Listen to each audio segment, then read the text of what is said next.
Hey everybody, welcome back to Twin Oaks Family Farm in rural Southeast Ohio, USA.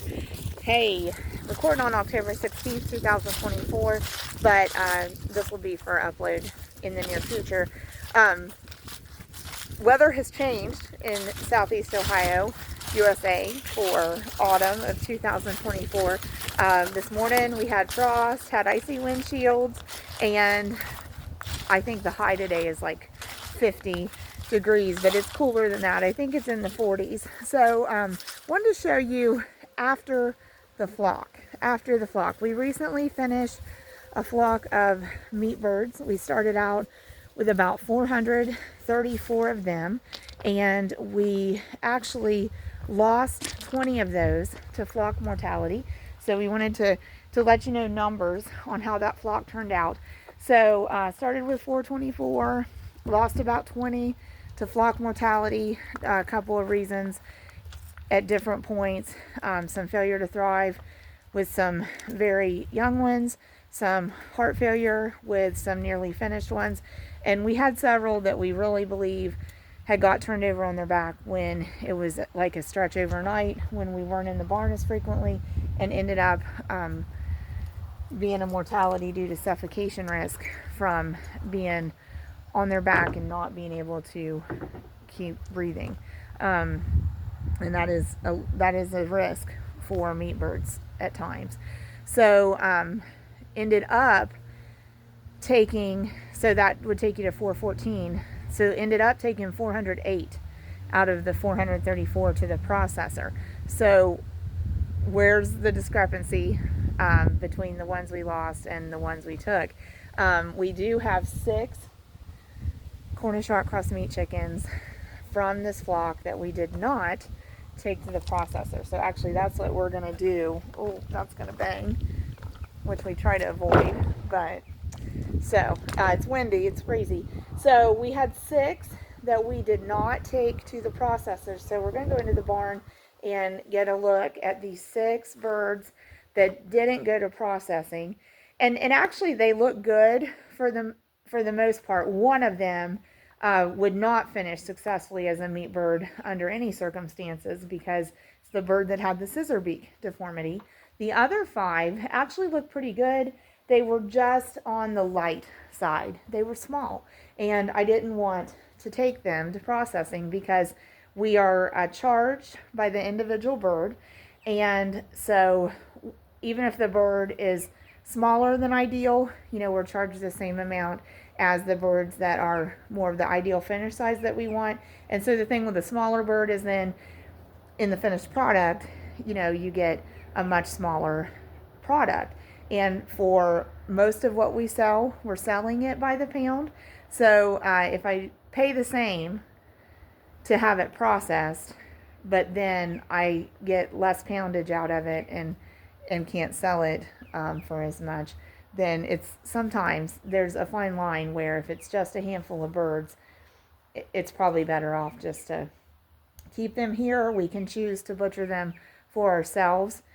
You could choose, if you had another flock close enough time-wise in production, you could choose to hold them over to another flock. We're not going to do that. We do have a flock starting in a week, but we're probably not going to put these birds in with the next flock. So this was a hen that was in our last flock of meat birds. She's much smaller than the meat birds that we took to the processor. Probably a third of the size of the meat birds that we took to the processor. So we'll go over here where the rest of them are. We actually have 2 heat lamps turned on for them. So she apparently is comfortable not under the heat lamp. And for the most part, these birds are comfortable. Yes, they're huddling together because it is cool, but they are also under the heat lamp, so they're getting plenty of warmth. So you can see there's 4 pretty good-looking meat birds here, and then and this one's not bad size. This is a rooster, still about half the size of the ones we took. He's going to get a drink. Okay, so he's still about half the size of the ones we took. The one with its back to us here is a rooster. Again, just very small very similar in size to that bird, and those two are facing each other, are hens. They're even a little smaller. This is the scissor-beaked bird, okay? So these 6, so that bird has a deformity in the beak where the bottom beak and the top beak don't line up with each other. So you're actually, it's a little rooster, so the red hanging down was his wattles. So anyway, so we have 1, 2, 3, 4, 5 meat birds here that we're not going to take to a processor. So in terms of our commercial flock, they didn't necessarily finish successfully with the last meat bird flock, but we can probably keep them a couple more weeks, and we'll probably process them just for household. Okay, so and then the scissor beak bird, at this point, nobody has really taken any initiative that they want to actually cull him and dispatch him, but he definitely isn't going to be a meat bird, and clearly, you know, we would have no desire to use him as a breeding rooster. We would have no desire really to use any of these birds for any kind of breeding program.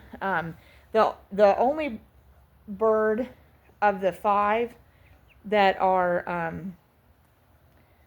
you know, still growing and could finish for meat birds that's questionable is this one right here. I actually see indicators in this bird of heart failure. So I don't see any disease issue. She's a pretty hen. I don't see any disease issue with the other bird, but what we're seeing there is the feather quality is kind of deteriorating. We're seeing labored breathing, and we've seen in the skin kind of a bluish, yeah, and you see that labored breathing. So there's kind of a purplish bluish cast coming into the skin. So that's a pretty good indicator that there's probably heart failure there. Chances are, so we had seen that kind of start really the day before the flock went to processing on October 14th. They went on Monday. This is a Wednesday. So we'd seen that start like on a, hi Tanner. We'd seen that start like on a Sunday and just decided, well, we can see that happening. We're not going to take that bird. But probably at this point, I would say within, now it's been, you know, about day 4 since we noticed that.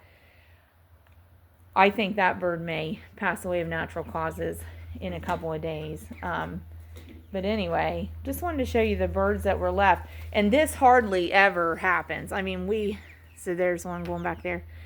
We hardly ever will keep birds past the flock production. So instead of keeping them, we would just have to cull them, to dispatch them, to go ahead and kill them humanely and quickly. So we didn't do that with these birds. For us, we never want meat chickens here that are older than 42 days old. And so now these birds they were 41 days old on Monday, so these birds are actually 43 days old, okay? So the little scissor-beaked one, I guess our thought was with him was we could let him live as long as he is able to support life with what he can eat and drink. And we kind of thought we're moving in the group of egg production pullets. Maybe we can put him with the egg production pullets as they're growing, and when they're about the same size as him, and then maybe they'll accept him kind of into their flock, and he can just live out his days, whatever those are. And then, like I said, these other meat birds, there's at least the one there, this hen, and then we'll try to get closer to this other rooster. So there's about 4 that we could go ahead and finish, even though they're smaller and taking longer, and will consume in the household.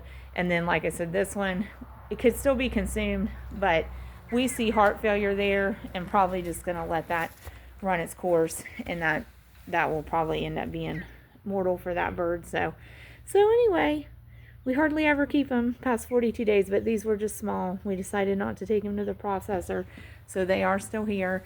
We move the next flock in a week. So actually that area, the barn right there, is where we'll set up a brooder for 100 meat chicks. We'll kind of make a temporary wall around it, and then the 60 pullets, they may start back in that corner or something. We're gonna have to start them in here, but the bigger birds had been real good to this little bird. They're all the same age, so he said about 43 days old now. But typically our meat birds are much bigger at 6 weeks of age than these individuals got to be, and that's why they didn't go to the processor with the rest of the flock. So if y'all have any questions, feel free to put them in the comments. We'll try to answer them. Thanks for joining us at Twin Oaks Family Farm. So sometimes not all of the meat birds go to meat production with the flock they were raised with.